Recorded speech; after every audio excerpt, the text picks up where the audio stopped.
Jaime Saavedra, titular de Educación, tiene una semana realmente pesada. Si hay una semana, ¿no?, que uno puede decir, pucha, qué fregado, es esta. Él enfrenta un pedido de moción de censura presentado ya oficializado por Fuerza Popular. Sabemos que Fuerza Popular tiene los votos para censurarlo y hasta ayer mismo el presidente Pedro Pablo Kuczynski hacía votos por llegar a una suerte de recapacitación. Él ha reiterado su derecho a estudiar la posibilidad de presentar la cuestión de confianza, que ya sabemos podría abrir un escenario de complejidad política, pero evidentemente el gobierno está diciendo, bueno, no puedo dejar que me censuren a un ministro que me parece fundamental a los 4 meses de llegar al cargo. Voy a hacer una breve introducción. Conocí a Jaime Saavedra poco después de que llegara al ministerio, que fue en octubre, el 31 de octubre me parece llegó del 2013. Bueno, esperemos que no sea pues noche de brujas, dadas las circunstancias. Y muy poco tiempo después me pude sentar con él a entrevistarlo y ya se veían pues las trazas de las urgencias, en ese momento centradas en las urgencias educativas de los colegios, ¿no? El tema de los salarios, el tema de la calidad educativa, el tema del tiempo de enseñanza, la revalorización del docente. Es muy sintomático que ahora los sindicatos estén apoyando a Saavedra. ¿Cuándo se ha visto eso? ¿Cuándo se ha visto que el SUTEP saliera en defensa de un ministro? Pues bien, eso no es sencillamente por prebendas, eso es porque se le ha dado a los maestros finalmente la posibilidad de una carrera docente digna, la posibilidad de un horizonte, que hasta ahora pues esto era pues un gran ausente. El tema del personal administrativo en los colegios, el tema de los problemas de las escuelas unidocentes, todo eso estaba en el portafolio de Saavedra apenas él sube al cargo. Él venía, por supuesto, recordemos, de una experiencia importante en el Banco Mundial. Y en el 2014 la tonada cambia. Jaime, gracias por estar con nosotros. Cambia porque se introduce el tema universitario. Parecía haber una suerte de consenso en lo que debía ser la educación pública, la educación primaria y secundaria pública, quién se podía negar.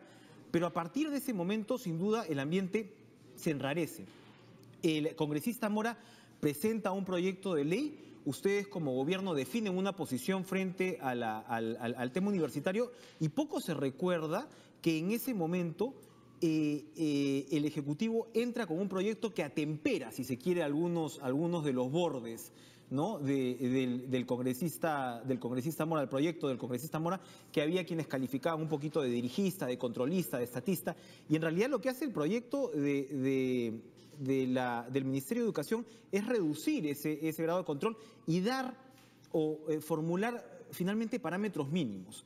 Ahí comienza el problema, porque hay toda una resistencia de las universidades, de los rectores, la Asamblea Nacional de Rectores que desaparece pues y es reemplazada por la SUNEDU, pero a partir de ahí comienza una ofensiva legislativa, es decir, cuando hasta el Tribunal Constitucional, ¿no?, le dice a las universidades, no señores, esto es constitucional, la SUNEDU va para adelante, la nueva ley va para adelante, comienzan los proyectos de ley, hay que decirlo, comienza el congresista José Elías, que ya no está su hermano, con un proyecto, ¿no?, en abril del 2015, entonces apenas termina esa ofensiva, comienza la ofensiva, hay que decirlo, en muchos casos patrocinada por congresistas fujimoristas, que en ese caso no tenían la mayoría que era. Usted, a estas alturas, sigue encontrando un vínculo directo entre esos intereses y la situación que pasamos ahora. Disculpe la larga introducción, pero había que contextualizar un poco. Bueno, muy buenos días, Enrique. Has hecho en 3 minutos, voy a contratar para acá una historia de la reforma, una breve historia de la reforma. De la reforma educativa en 2 minutos y medio. Tú tienes mucha razón. Los primeros años fue empezar a centrar toda la ruta en relación a la reforma educativa en la educación básica, ¿no? Y uno, como tú has mencionado, uno de los temas centrales era el docente. Y sigue siendo el docente y va a tener que seguir siendo el docente por un buen tiempo. Eso es un pilar absolutamente fundamental de la reforma. Y efectivamente, en julio de 2014 se aprueba la ley universitaria con un margen relativamente estrecho. No fue fácil aprobar esa ley y ya se veía desde ese momento que habían intereses en general que no estaban de acuerdo con cambiar la manera como trabajábamos con las universidades en el país. Yo creo que el punto fundamental fue ese, era pasar de un mundo de la absoluta desregulación, ¿no?, o como ellos le llaman, una autorregulación, en el cual tenías un grupo de rectores que regulaban la universidad. Pasar de eso a un mundo en el cual había alguien que los miraba. ¿no? Y para mí puntos fundamentales de la reforma universitaria. Uno era que efectivamente, como tú dices, se establecían estándares básicos para todo el mundo. No puede haber estafas. Ese es el punto central. Y eso es para las públicas y para las privadas. Es cierto también, como tú dices, que se atemperó un poco las propuestas iniciales, que además que yo sí creo que eran muy reglamentaristas respecto de la organización interna de las universidades privadas. Yo creo que efectivamente la universidad privada tiene que tener mucho más margen de maniobra de cómo se organiza. La autonomía. Pero, exactamente, pero tiene que cumplir estándares básicos. Ahora, eso no es la autonomía. La autonomía se cumple para todas. La autonomía es religiosa y estricta para las públicas y las privadas. O sea, la autonomía es decirle, señores, ustedes tienen tantos profesores contratados en tal situación, las sedes en tal, los títulos de tal forma. Ok, sobre eso tú organizas tu casa. Hay dos diferencias. La pública sí tiene algunos parámetros respecto de la organización. Tiene que tener vicerrector. Por ejemplo, se le dijo, tienes que tener vicerrectorado de organización. Entonces hay algunos elementos de organización que sí se establecieron para la pública, pero no para la privada. La autonomía es qué dictas, cómo dictas, qué carreras dictas, con qué profesores dictas, con qué malla curricular dictas. Eso, la autonomía académica en particular, todas esas decisiones que son las fundamentales de la universidad, esas son estrictamente autónomas en todos los casos, en las públicas y en las privadas. Eso sí es algo que es bien importante. Pero había otro punto fundamental al tener esta ley, que al tener esta ley se decía que el ministerio es el órgano rector de la política universitaria. ¿Y eso qué quiere decir? Eso quiere decir que el Perú tiene que tener una política universitaria, que antes no la tenía. Eso es algo que es fundamental, porque es que nosotros como país tenemos que decir cuál es el rol que queremos de la universidad peruana, ¿no? Y sobre eso definir entonces, ¿no?, cómo es que deben operar en su marco general, ¿no? Y decirles a las universidades, ustedes no forman solamente profesionales, ustedes son responsables de formar profesionales y ciudadanos. Tienen una responsabilidad muy grande. Ustedes no son un servicio cualquiera. Ustedes son un servicio que están utilizando 5 años fundamentales de la vida de un chico. A propósito, el tener esa política es central. Entonces, por ejemplo, una propuesta de ley que se ha presentado hace poco, justo eliminaba eso. Eliminaba la rectoría del ministerio.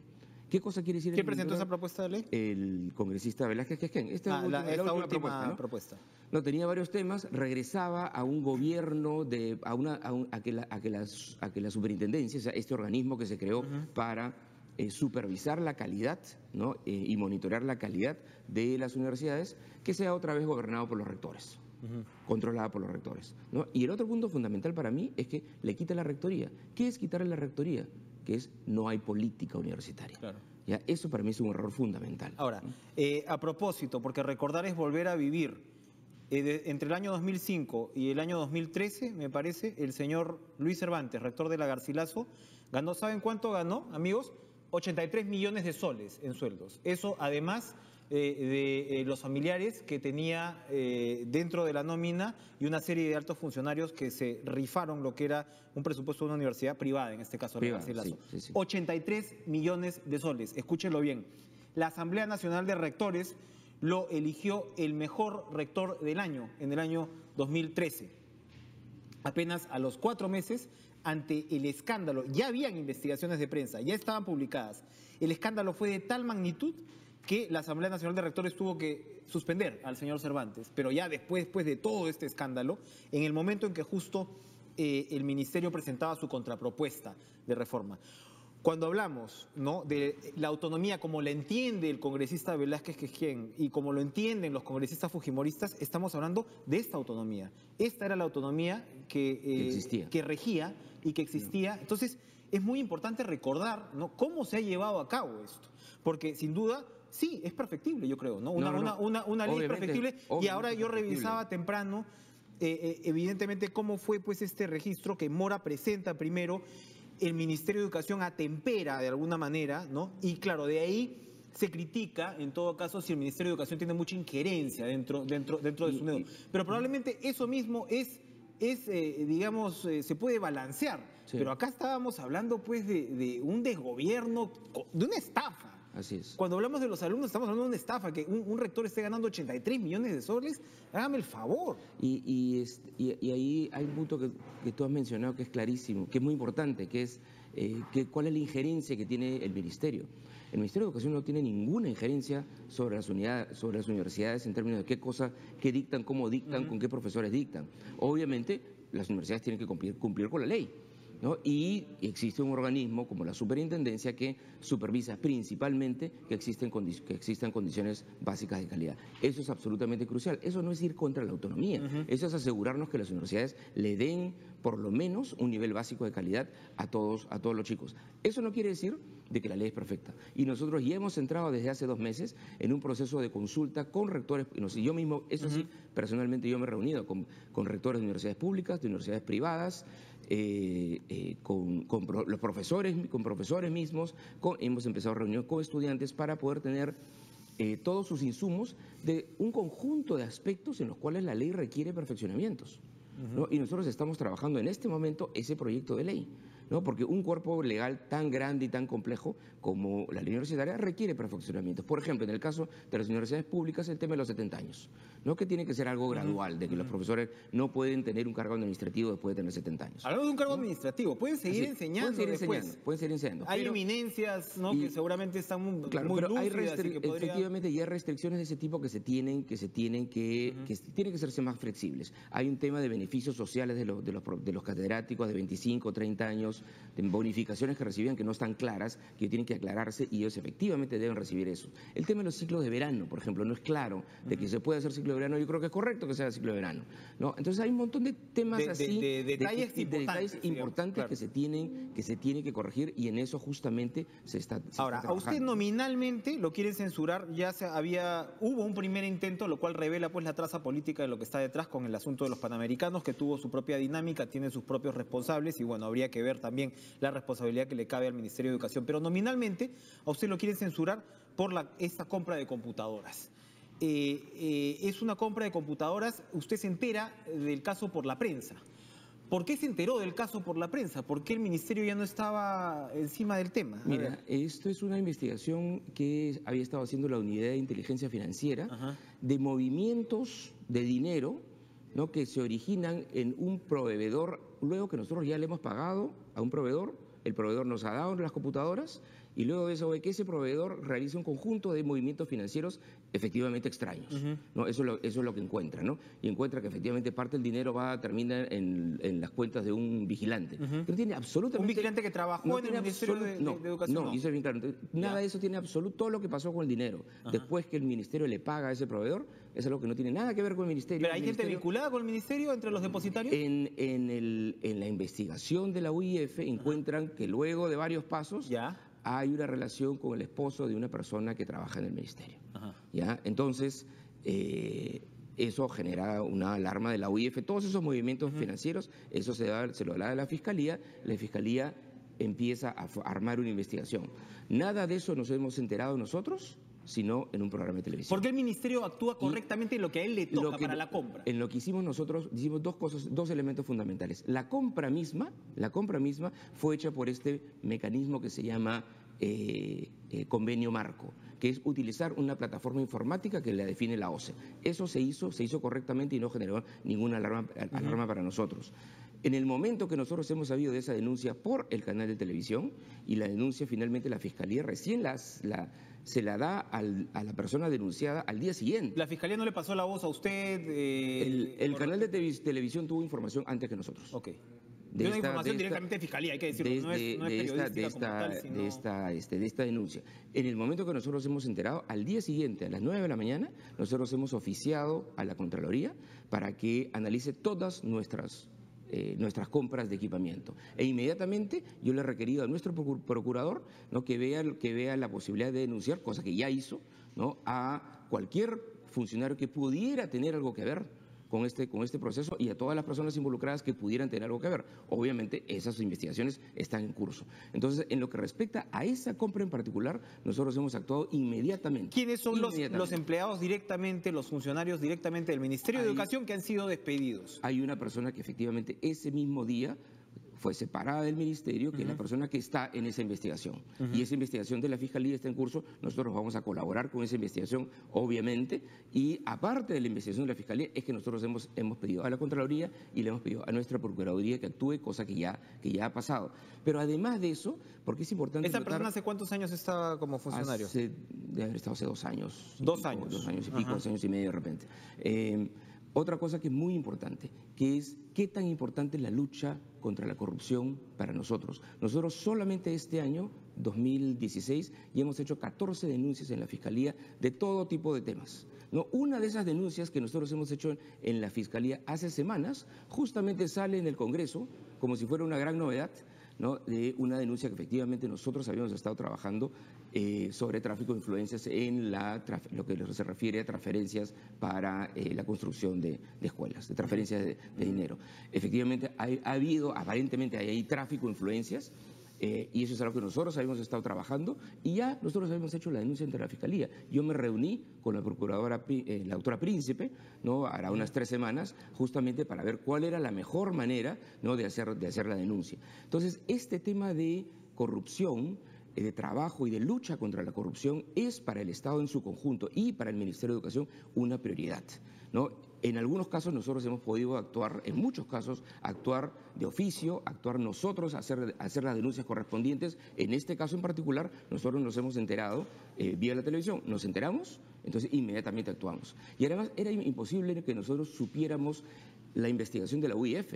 Por la investigación de la UIF, justamente ellos pueden trabajar con información que tiene que ver con el secreto bancario, que por definición un ministerio no puede mirar, ¿no? Ahora, para terminar esta parte, el convenio marco es en realidad una opción en la cual uno escoge entre varias... Es una suerte de supermercado virtual, ¿no? Que está en el cual uno dice, yo necesito esta cantidad de computadoras, ¿no? con estos plazos, ¿no? Y los postores dicen, bueno, yo te las puedo dar a este precio. Los postores aprobados no por el ministerio. Postores aprobados justamente por la OCE, que hoy día se llama Perú Compras. Ellos tienen que aprobar los postores. Ustedes se limitan a escoger entre los postores que les presenta la OCE. Entre esas empresas que han sido calificadas por la OCE. En esa compra, una de esas compras en particular que salió en la denuncia, que era una compra por 44 millones, hubieron 19 postores.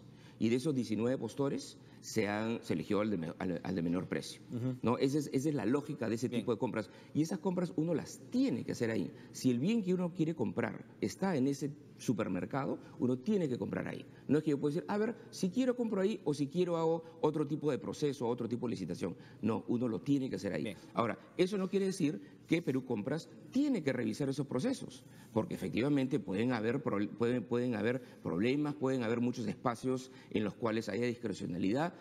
No lo sé, esas cosas sí las tiene que chequear la OCE. Y efectivamente ya hizo cambios, en este momento ha bajado, ¿no? los topes de los cuales uno puede comprar, ¿no? Uno como ministerio, como institución pública. Ese es un trabajo que tiene que hacer la OCE y es correcto que lo haga. Y es parte del proceso permanente de análisis de la calidad de nuestros procesos públicos. Pero la parte de corrupción es algo que nos atañe a todos. Le atañe a la OCE, le atañe a Perú Compras, nos atañe a nosotros también. Y es una absoluta prioridad.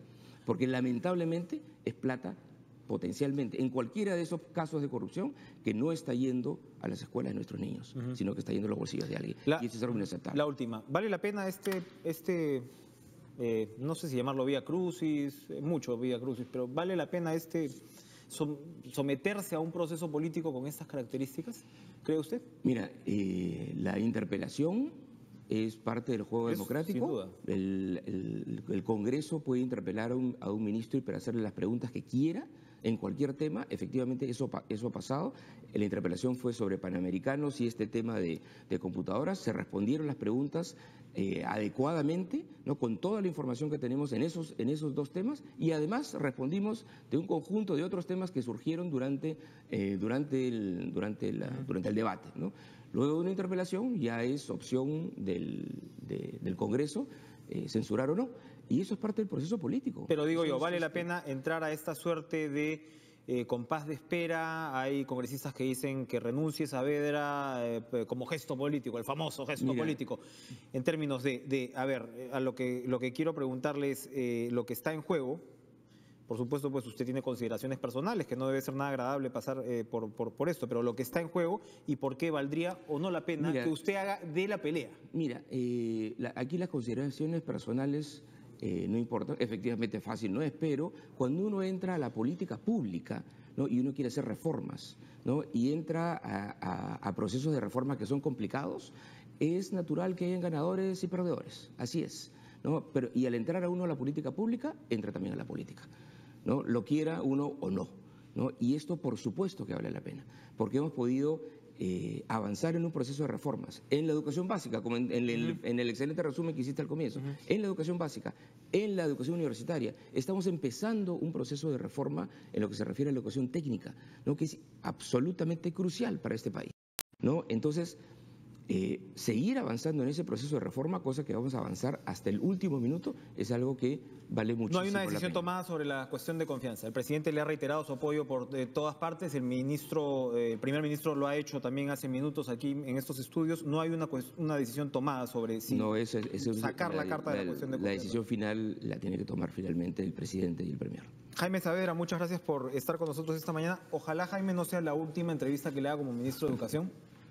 Le agradezco la consideración. Y finalmente, hay congresistas que dicen que si uno se parcializa en determinadas circunstancias aquí, tratamos de no tomar partido, pero yo creo que esto va mucho más allá de, en fin, yo no puedo decir que soy amigo de máximo una Coca-Cola, me debo haber tomado en su despacho o un café, pero acá hablamos de algo que va mucho más allá. Yo creo que es importante que la reforma educativa que se ha emprendido continúe. Los reporteros que estamos ya unos años en esta brega, sabemos que no es fácil, sabemos que es muy complejo y lo que se ha avanzado hasta ahora no es poca cosa. Ojalá los ánimos políticos vayan por un canal y que la cabeza fría se imponga para pensar finalmente en lo que es políticas de Estado. Sobre todo, señores de Fuerza Popular, quienes todavía piensan tentar el poder en los próximos años. Gracias, Jaime, por estar con nosotros esta mañana. Gracias. Vámonos a una pausa, regresamos de inmediato, no se vayan.